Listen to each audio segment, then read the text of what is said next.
The Mandalorian Armor. Chapter 11. The first quarters they gave him were hung with silken brocades, the richly worked tapestries mirrored in the floors, inlaid with precious metals. "I don't think so," said Boba Fett. He prevailed upon Kradosk's major domo, an obsequious Twi'lek like the ones so often encountered in high-level service positions, to move him to a more Spartan residence in the guild compound. It didn't take much to convince the nervously smiling and bowing creature to accede to his wishes. Merely stating them and turning the threatening visage of his helmet toward the other was enough. "I hope you'll find this more to your liking." The Twi'lek major domo's name was Ob Fortuna. His headtails, the bifurcated appendages that curved from his skull and rested on his shoulders like overfed snakes, glistened with a sheen of perspiration. He resembled a distant clan member that Fett had seen in Jabba the Hutt's entourage. The little space, an empty cubicle carved from the planetoid's underlying rock strata, and the corridor through which he'd led Boba Fett, was chill enough to make his breath visible. The sweat was provoked by the bounty hunter's presence. "If there's anything else you require, this will do fine." Boba Fett looked away from the Twi'lek and scanned the bare stone walls. "Leave me." "But of course." Bowing, the majordomo backed away toward the rough-hewn door. "I await your fearsomeness's commands." "Fine. Do it at a distance." Boba Fett kicked the bottom of the door to swing it shut. "That's all I need from you right now." He could hear the majordomo's steps running down the corridor, the sounds fading away until the space was silent, except for a slow drip of water in one corner. A native insect bristling with antennae and eye stalks, a miniature version of the council member that spoke in nothing but questions, had been aroused by the presence of humanoid body heat. It tried to escape as Boba Fett reached over with his armor-gloved hand, but his forefinger cracked the bug's chitinous shell and left the tiny carcass smeared on the damp rock. Fett watched as a swarm of smaller creatures scurried away. Vermin and cold didn't bother him. He'd been in worse places. This one had the advantage as well of being easily scoured for other bugs, the kind that would report one's words to Kradosk and his advisors. Fett hadn't even found it necessary to do a scan on the first room to which the Twi'lek had taken him, to know that the wall hangings had been studded with microscopic listening and observation devices. The old Trandoshan's welcoming party, complete with drunk act, hadn't fooled him. They know something's up, thought Fett. The Bounty Hunters Guild had been a tougher organization in the past. Kradosk hadn't become its leader by being a complete idiot. Fett hadn't survived on his own by being one either. Kradosk would doubtlessly have expected him to reject the luxury quarters and have an alternative already prepared. An alternative that would meet Kradosk's requirements. Boba Fett snapped on the scanning sweeps mounted in his helmet. A precisely calibrated grid snapped into view in the narrow visor. "What do we have here?" Just as he'd expected, turning slowly on his boot heel, Fett saw the pulsing red spark in the grid that indicated a miniaturized spy module. He completed his scan, finding two more at varying heights on the opposite stone wall. It would have been easy to have extracted them from their niches and crushed them between his fingertips, the way he had the living bug. Instead, he took from one of his belt pouches a trio of audio drones, already set by him to reproduce the nearly subliminal traces of his breath and other homeostatic functions. He tapped the drones into place, directly on top of the bugs. No other sound would get past them. A signal in his gear would switch them off when he left the space, producing perfect silence. He didn't anticipate spending much time here. He'd really only wanted to give Kradosk a chance to display his hospitality. And subterfuge. Any sleeper meals that Boba Fett required. He would take aboard the slave one, safely docked and secured at the edge of the guild's main compound. "I've got enough enemies here," he'd decided. There was no sense in making it any easier for them to get at him. Though if they wanted to talk with him, face-to-face this dank little room was sufficient for that. Just as he'd anticipated, he didn't have long to wait. A knock sounded on the splintered planks of the door. Then the rusting hinges bolted into the stone creaked as a hand with claws and scales pushed it open. "So, we are to be brothers." Bosk stood in the doorway, his slit-pupiled eyes showing both resentment and a primitive guile. "How pleasant that shall be for both of us." Boba Fett looked over his shoulder at the younger Trandoshan. "That matters little to me. I take my pleasure in my work, and in getting paid for it. You're famous for that." Bosk entered the space, his wavering shadow cast ahead by the torches mounted along the corridor. He sat down heavily on the bench carved out of one wall. "I'd find my pleasures the same way if it weren't for you. You speak of the past. Fett stood in the center of the damp stone floor, his arms folded across his chest. Have you forgotten already what your father said? The banquet had still been in progress as the Twi'lek majordomo had led Boba Fett to his quarters. A new time has begun for us. For all bounty hunters. Ah, yes, my father. Shaking his head in disgust, Bosk leaned back against the wall. My father speaks of great and noble things. He always has. It's one of the reasons I despise him. The day will come when I sharpen my teeth on the shards of his bones. Family matters don't interest me. Boba Fett shrugged. It had been obvious to him for a long time before this why Trandoshans were not a numerous species. Deal with the old creature as you feel best. If you think you're capable of it. A low growl sounded from deep within Bosk's throat. He leaned forward, eyes narrowing into slits as he focused on some personal vision. Someday, no, he nodded slowly. When the guild is mine... Fool, thought Boba Fett. The Trandoshan had no idea of the machinery in which he was already caught. The gears grinding out a different future than the one of which he dreamed. But that's why you're here, isn't it? Bosk looked up at him. Why you've come all this way to join the Bounty Hunters Guild. One clawed hand pulled a small box that had been dangling from one of his chest straps. He flicked open the hinged lid and dug out a wriggling morsel. Want one? Bosk held the container out on his scaly palm. Boba Fett shook his head. The little box's contents were identical to the insect he'd crushed against the stone wall. What are you talking about? You don't fool me. Bosk grinned as he refastened the box to the strap. As I said before, you might fool a senile old lizard like my father, but you can't do the same with me. I know exactly why you came here. And why would that be? It's simple. Bosk cracked the insect between his front fangs, then swallowed the two oozing pieces. You're aware of how old Kradosk is. You'd have to know. You had enough encounters with him in the past, before I was even spawned. His time has to come to an end eventually. And then the leadership of the guild will pass to me. That's already been decided. There's no one on the council that's any younger than my father. Some of them are old enough to have cobwebs growing between their claws. They'll be glad to have me take over. You might be right about that. Fett had heard of other possibilities. There were other bounty hunters in the guild who were as young and hungry as Bosk. The leadership of the guild wouldn't be handed down without some kind of a struggle. Of course I'm right. With the point of one claw, Bosk extracted a fragment of bug shell from between his fangs. And you're the proof of it. How do you figure that? Come on, let's face it. We've both been around the galaxy a few times. Maybe I don't have the same amount of experience that you do, but I'm a fast learner. Seated on the stone bench, Bosk smiled with cozy familiarity at Boba Fett. You'll be glad you've met up with me like this, rather than both of us scrabbling over some minor bounty. There's big credits to be made here, bigger than my father and his dried-up old cronies ever dreamed of. You know that, don't you? Fett didn't bother to indicate yes or no. I'm always on the lookout for a profitable arrangement. That's what makes you the kind of mean barv I really like. Bosk's carnivorous grin widened. My father was right about one thing. You and I, we really are like brothers. We should get along just fine given the changes that are going to happen around here. He leaned back against the stone wall. Like you said, we have to change with the times. We just have to make sure the changes go our way, huh? The assembler knew what it was talking about, thought Boba Fett. He had to give Kudar Mubat credit for the accurate assessment of how things would go here at the Bounty Hunters Guild. Fett had been here for less than a standard time part, and already the pieces were falling into place. Better than that, leaping into place. The son of the guild's leader was volunteering to take his place in the scheme that would tear apart the organization. You're a clever creature, Boba Fett gave a slow nod of acknowledgement. Very clever. Smart enough to figure out what you're up to, pal. The slit-pupiled eyes regarded Fett with satisfaction. You're famous for a lot of things. One of them is that you've always been a lone operator. You've never worked with a partner, even in the worst situations. I've never had to, replied Fett. I can take care of myself. Yeah, and you still can. Like I said, you're not fooling me. All that talk back there in the banquet hall about the Empire squeezing us out, what a crock of nerf waste. The only reason you got my father and the rest of them to go for that line is because they wanted to believe it. They're old and tired, and they're looking for an excuse to roll over and quit. But I'm not buying it. Things don't change like that. I've seen enough of the Empire to know that there's always going to be some use for bounty hunters. There's stuff we can do that nobody else can. An astute observation. One that you've made as well, I bet.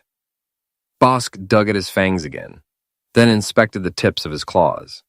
If anything, there's going to be more business for us with Emperor Palpatine than there ever was under the Republic.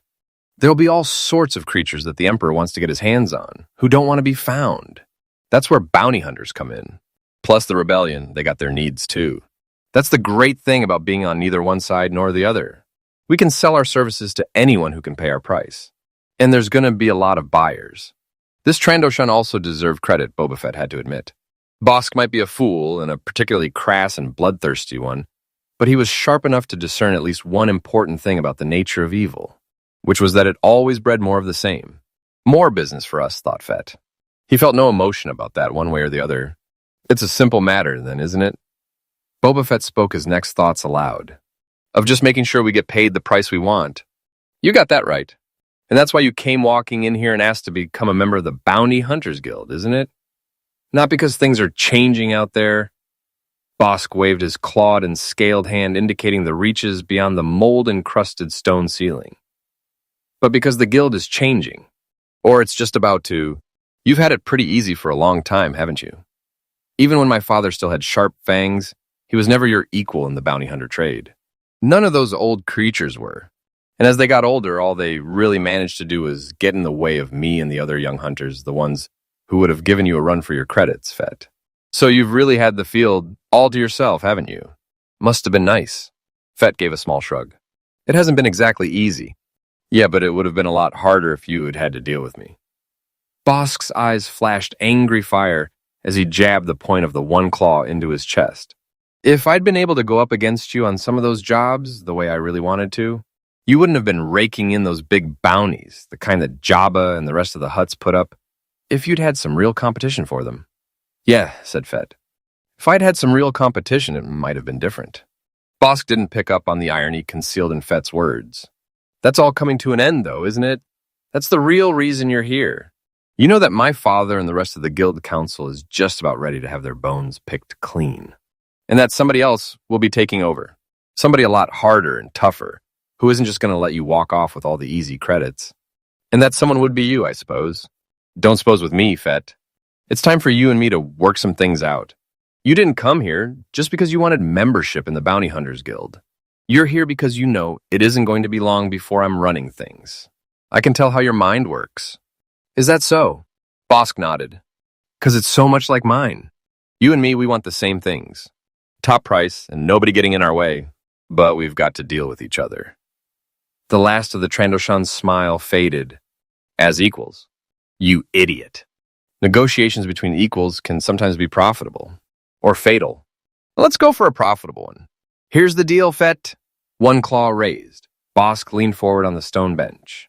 There's no point in us tearing out each other's throats, even if it would be fun.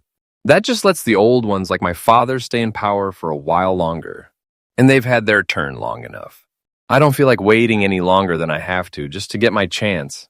What do you want me to do about it? It's not just what I want, it's what you want as well. Better you should get on my good side now, Fett, than have me for an enemy later on. The claw tip pointed to each of them in turn. Let's be partners, you and me. I know that's what you came here for. I see that I was correct when I said that you were a clever creature. Just not clever enough, thought Fett. Flatter me some other time, why don't you? After we've taken over the Bounty Hunters Guild. The fang smile returned to Bosk's face. When I slice up my father's carcass, I'll save you one of the best pieces. Don't bother, said Fett. I'll be pleased enough knowing that I've accomplished what I came here for.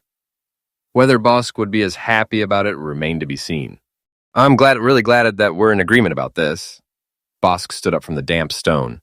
He stepped close to Boba Fett, bringing his face to where it almost touched the visor of the helmet. Because otherwise I would have had to kill you. Perhaps Fett didn't draw away. Though I think you're actually the lucky one. Look down here.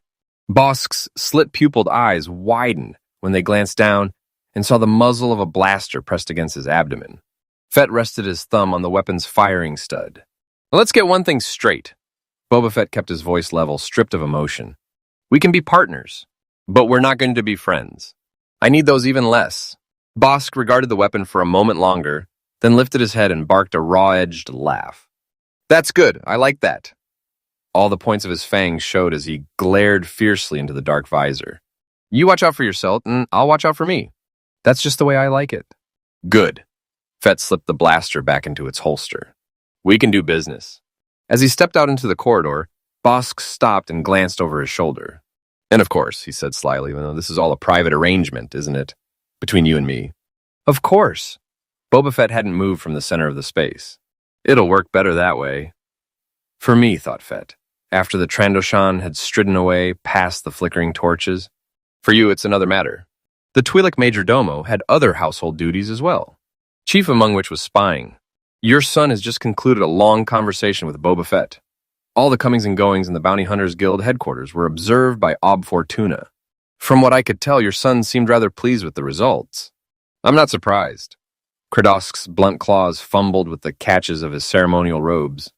The heavy fabric with embroidery that depicted his species' ancient battles and triumphs was stained with the wine that had been spilled at the banquet. But Bosk gets his eloquence from me. He shrugged off the robes. Persuasiveness is a specialty of his. But aren't you concerned? The Twi'lek's tapering head-tails swung forward as he gathered up the robes. About what the two of them found to talk about. He spread the robes out on a lacquered rack at the side of Kradosk's sitting room. Your son has, shall we say, the Twi'lek's smile was a combination of nerves and obsequiousness. A bit of a conspiratorial streak. Of course he does. He wouldn't be my son otherwise. Kradosk sat down on the edge of a canopied pallet and stuck his legs out. His claws ached from all the standing he'd had to do, giving toasts and welcoming the tamest Boba Fett into the Brotherhood of Bounty Hunters. I don't expect him to take over the leadership of the guild someday, merely because he has a talent for killing sentient creatures. The Twi'lek knelt down to unfasten the metal-studded straps laced between Kradosk's claws. I think, he said softly, that your son is rather eager to assume that leadership, perhaps even impatient. Good for him. Keeps him hungry. Kradosk leaned back against a mound of pillows. I know just what my son wants. The same thing I did when I was his age. Blood leaking through my fangs and a pile of credits in my hand. Oh, Ob Fortuna's eyes glittered at any mention of credits. But perhaps it would be better for you to be careful. Better for me to be smart, you mean? I don't intend to wind up on my son's dinner plate. That's why I'm on his side in all this. The head-tails rolled across the Twi'lek's shoulders as he looked up. I don't understand. You wouldn't. You're not a sneaky enough Barv. It takes a Trandoshan to understand the subtleties of these kinds of maneuvers. We're born with it, like scales. Do you really think I'm such an idiot that I'd let Boba Fett walk in here and become a member of the Bounty Hunters Guild and just take everything he has to say on trust? Kradosk had no anxiety about revealing his thoughts and schemes to his majordomo. Twi'leks were too cowardly to act upon anything they heard. The man's a scoundrel. Of course, that's nothing I hold against him. He's just not our scoundrel. He's still looking out for himself, and why shouldn't he? But in the meantime, I'm not fooled by all his talk of some grand alliance between himself and the Bounty Hunters Guild. And if he was taken in by all my rhapsodizing about brotherhood between us, then I really am disappointed in the great Boba Fett. He reached down and scratched between the exposed claws of his feet. That's why I sent my son Bosk in there to talk with him. Bosk may be a bit of a hothead, that's another way he resembles me when I was that age, but he's smart enough to follow through on a good underhanded plan. You sent him to talk with Boba Fett? Why not? Kradosk felt content with the universe and how things were proceeding in his corner of it. I told Bosk what to say as well. Probably no more than what Boba Fett was expecting from the impatient young heir to the leadership of the guild. A partnership between the two of them, and against me. The Twi'lek gaped at him. Against you? Of course. If I hadn't sent Bosk in there to talk with Fett, and have him propose exactly that, then my son would very likely have done it on his own initiative. Not because Bosk really wants to conspire against me. He's too loyal and too smart for that. Plus he knows I'd have his internal organs for breakfast if he tried anything like that. Kradosk gave a self-satisfied nod of his head. It's much better this way. Now we have an in with our mysterious visitor and would-be brother, one to whom Boba Fett will confide the true reasons why he's come here to the guild.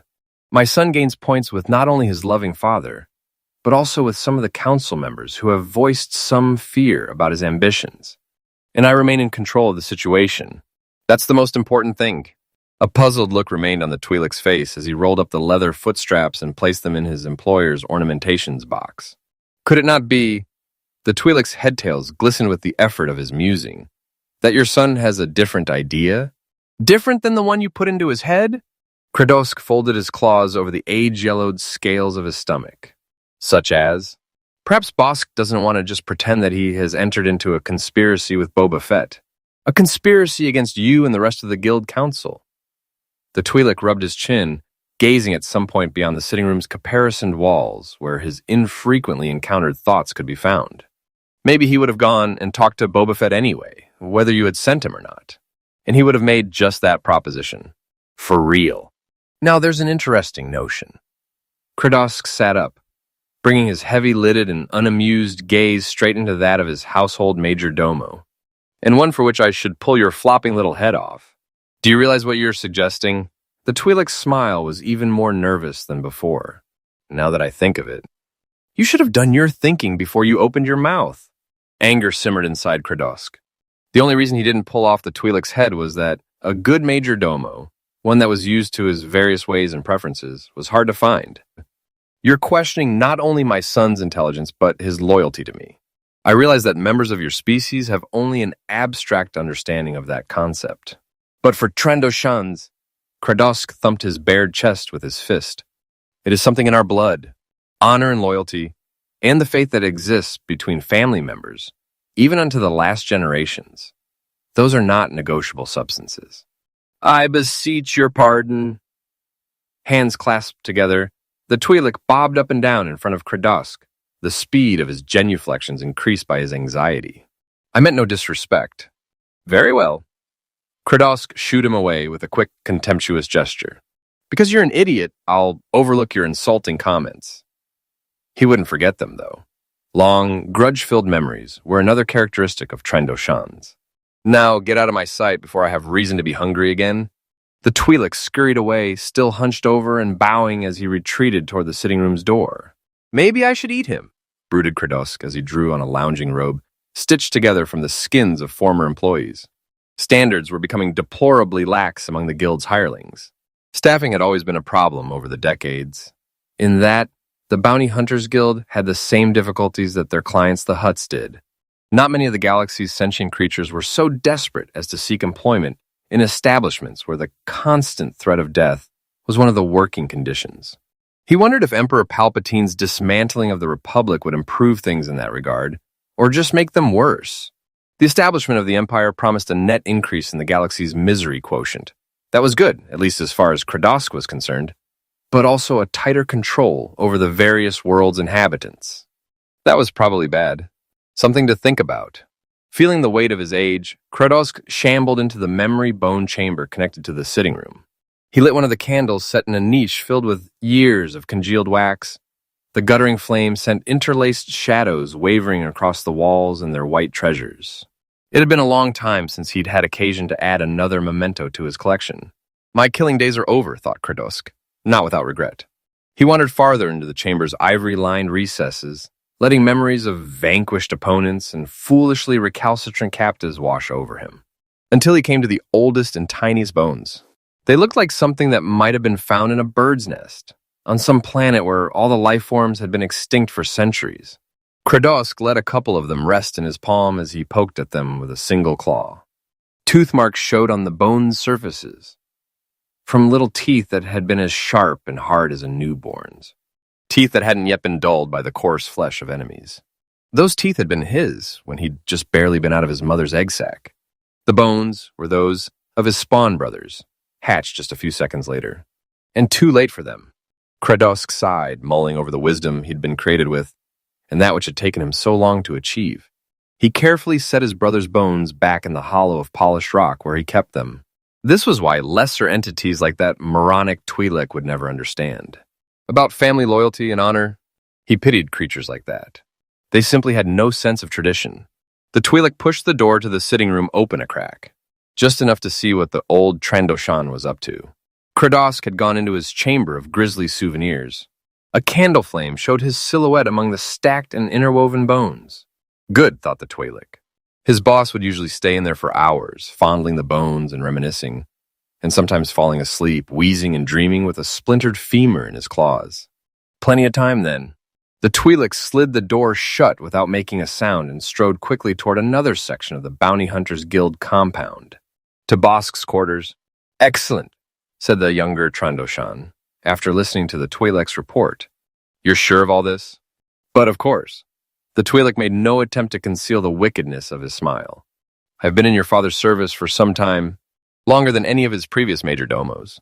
I haven't lasted this long by being blind to his thought processes. I can decipher the old fool like a data readout. And I can tell you this for a fact. He trusts you absolutely. As he told me, that was why he sent you to talk to Boba Fett. Sitting in a gold-hinged campaign chair, Bosk nodded in approval. I suppose my father had all sorts of things to say. About loyalty and honor, and all the rest of that nerf dung. The usual. That must be the hardest part of your job, said Bosk. Listening to fools talk. You have no idea, thought the Twi'lek. I've gotten used to it. Bosk gave another slower nod. The time is coming when you won't have to listen to that particular fool any longer. When I'm running the Bounty Hunters Guild, things will be different. I certainly expect so. More of the same, the Twi'lek told himself. He was careful to keep his thoughts from showing on his face. In the meantime, there will be a nice little transfer of credits to your private account. For all your services. Bosk dismissed him with a simple gesture of his upraised claws. You can go now. That fool is right about one thing. The Twi'lek felt a warm glow of satisfaction as he headed back to his own quarters. He was doing a good job. For himself. Boba Fett heard the door creak open. He had to work against his own ingrained habits, which had kept him alive in a hard universe, to keep his back turned toward a door. More bounty hunters had lost their lives from a blaster burning into their spines than had ever taken an opponent's shot face to face. Fett should know. He had taken out more than his share just that way. Excuse me. A cautious voice sounded from the doorway. That was why he'd kept his back toward it, so as to give anyone who came around to this dank chamber to talk with him a perceived psychological advantage. Some of the members of the Bounty Hunters Guild were a little short in the courage department. He found it hard to imagine why they might have thought they would have any aptitude for this business. If they had found themselves looking straight into the dark, narrow visor of his helmet, they might have fled before even opening their mouths. Yes? Boba Fett turned around slowly, as non-threateningly as possible for someone with his reputation. What is it? I was wondering. The short bounty hunter with the large, insectoid eyes and breathing hoses stood in the doorway. If I might have a word with you. What was this one's name? They all looked alike to Boba Fett. Zukas, he remembered. The partner of Bosk, at least as recently as that business where he had snatched the accountant Neil Posandum out from under their noses. Of course, if you're busy, Zukas clasped his gloved hands together in an obvious show of nervousness. I can come back some other time. Not at all. Boba Fett had also seen this one at the Guild's banquet hall, close to the reptilian Bosk. So there was undoubtedly still some connection between the two of them. No time like the present, said Fett, for talking about important things. This one didn't take long. Zukas was hardly in Fett's quarters for more than a few minutes, before he had scuttled back out into the corridor, disappearing before anyone from the Guild could spot him there. Small fry, thought Boba Fett. Not one of the major players in the Bounty Hunters Guild that Kudar Mubet had briefed him on, but important enough, with a line straight to the ear of Bosk, who, as the impatient heir apparent to the Guild leadership, would have a great deal to do with it being torn apart. The conversation went exactly as Boba Fett had expected, and just as Kudar Mubet would have predicted. Zukas was like so many others in the Bounty Hunters Guild, down in the lower ranks, a perfect combination of greed and naivete. Just smart enough to kill, mused Fett after Zukas had left. The short bounty hunter had glanced nervously out the doorway to make sure no one was there to see him as he scurried down the torchlit corridor. Not smart enough to keep himself from getting killed. It might not happen this time. Zukas might, with the erratic luck of the feckless, survive the breakup of the Guild, but it would eventually. He supposed that was the big difference between himself and poor Zukas, between himself and Bosk's vicious, aging father and all the rest of the Guild members. Boba Fett sat down on the stone bench for a moment. The armaments he carried with him, that were as much a part of him as his spine, prevented him from leaning back. He never wasted time thinking about himself, any more than an explosively lethal missile from the rocket launcher strapped to his back would have as it sped toward its doomed and pinpointed target.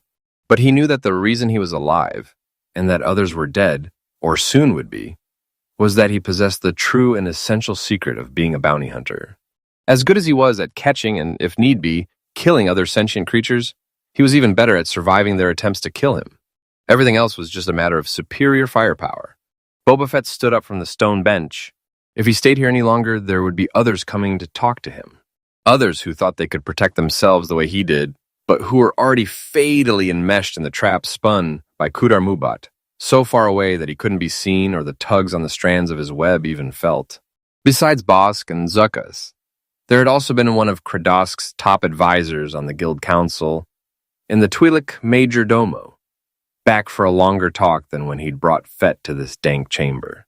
All of them had been in pure deal-cutting mode, eager to help pull the Bounty Hunters Guild apart, so they would get a bigger piece of whatever was left in the wreckage. Right now, he didn't feel like talking to anyone else. Action meant more than words. That was one other thing Boba Fett was sure of.